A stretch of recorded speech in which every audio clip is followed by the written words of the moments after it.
Good morning, students. In this video, we will solve exercise 5.2 question number 3 by this given formula.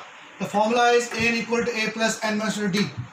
So here you have to find these missing terms. आपको missing terms find करनी है. First part 2 comma missing term, then 26.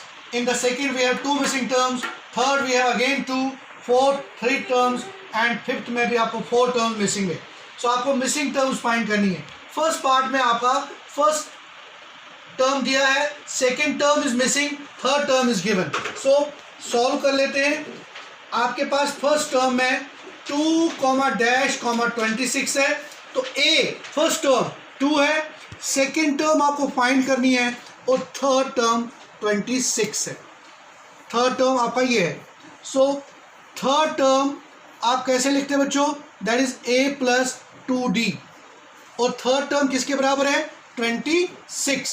So 26 is equal to a is 2 plus 2d that is equal to 26 minus 2 equal to 2d that is 24 equal to 2d. तो आपके पास d की value जो आएगी वो 24 upon 2, तो कितना आया? 12. तो d आपका आ गया 12. ठीक है बच्चों, तो d कॉमन डिफरेंस 12 आया. So difference means consecutive terms का डिफरेंस. तो सेकंड टर्म कैसे लेंगे आप? ये देखो मैं यहाँ कर रहा हूँ सेकंड टर्म. तो सेकंड टर्म कैसे लिखते हैं? a plus D. तो सेकंड टर्म आपका a प्लस डी लिखते हैं. तो a कितनी है? 2 और d कितना आया? 12. सो 2 प्लस 12, तो सेकंड टर्म आपका 14 आ गया. तो सेकंड टर्म 14, तो यहाँ आपका ये जो होगा सेकंड टर्म वो 14 होगा. तो this is the first part. We have to missing terms. तो गिवन क्या है? सेकंड टर्म गिवन है और फोर्थ टर्म गिवन है. तो सेकंड टर्म आपके पास है 13. तो सेकंड टर्म कैसे लिखते हैं? a plus d equal to 13. ठीक है बच्चों, और इसको आप ऐसे भी लिख सकते हैं a is equal to 13 minus d. तो ये आपकी फर्स्ट आप मान सकते हैं इसको. d को आप उधर ले गए तो माइनस डी हो गया. अब सेकंड टर्म हो गई. फोर्थ टर्म भी गिवन है.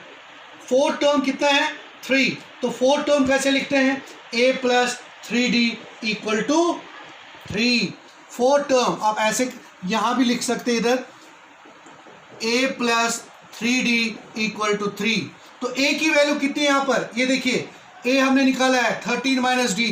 तो a की जगह हम डाल सकते हैं 13 minus d plus 3d is equal to 3. तो कितना हुआ? 13 को उधर ले जाएंगे तो 3 हो गया. 2d is equal to 3 minus 13. तो 2d इज इक्वल टू आ गया माइनस 10. ठीक है बच्चों, तो d की वैल्यू माइनस 5 आ गई.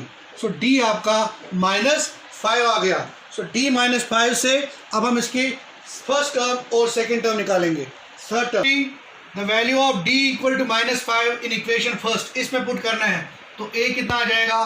13 माइनस 5. तो a की वैल्यू आ गई आपको 13 plus 5 that is 18. So a आपका 18 आया. तो पहली टर्म जो आपको मिसिंग टर्म थी तो a 18 है. तो फर्स्ट मिसिंग टर्म a1 आपका 18 आ गया. और कौन सी टर्म निकाली थी? Third term. थर्ड टर्म कैसे लिखते हैं? a plus 2d. तो पहली मिसिंग टर्म आपको आ गई कितनी? 18. This is 18. अब थर्ड टर्म निकालेंगे. तो थर्ड टर्म के लिए आपके पास कितना है बच्चों?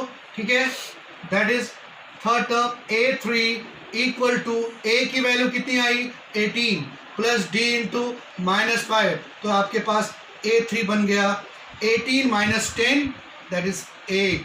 तो a3 8 के बाद कितना आया? माइनस 10.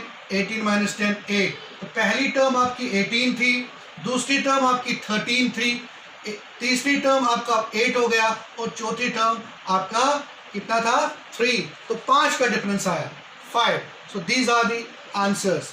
a फर्स्ट टर्म और d थर्ड टर्म. ये आपके सेकेंड पार्ट का आंसर है. थर्ड पार्ट के लिए फर्स्ट टर्म 5 है, सेकेंड और थर्ड टर्म मिसिंग है, फोर्थ टर्म गिवन है. सो आपको फोर्थ और फिफ्थ आपका होमवर्क रहेगा. So let us solve this. So first term is given, second and third term is missing. So second आपको लिख सकते हैं a प्लस कितना?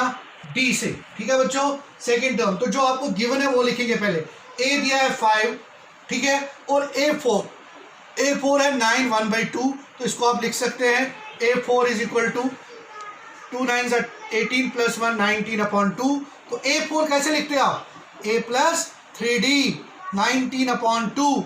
A की वैल्यू पुट करो इसमें, तो A आपका 5 है प्लस 3D इक्वल टू 19/2। तो आपका 3D is equal to 19/2 minus 5।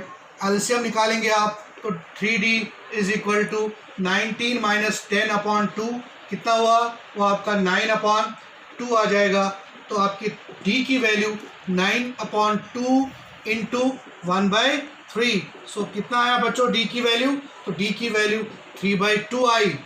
D की वैल्यू 3/2 आ गई। A की वैल्यू पहले से गिवन है, तो जब आपको A और D मालूम होगा तो आप कोई भी टर्म निकाल सकते हैं। तो सेकेंड टर्म फाइंड करने के लिए फॉर्मूला है A प्लस D। A कितना है? That is 5। D कितना है? 3/2। एलसीएम निकालेंगे तो 13/2 आ गया second term. Third term A plus 2D। A plus 2D third term. A कितना है? 5। 2D कितना है? 3/2। तो 2 कैंसिल, तो आपके पास 8 आ गई। ठीक है, तो थर्ड टर्म आपकी 8 आ गई। तो तीनों टर्म्स आपके पास आ गई। सेकेंड टर्म 13/2 और थर्ड टर्म 8। तो दीज आर द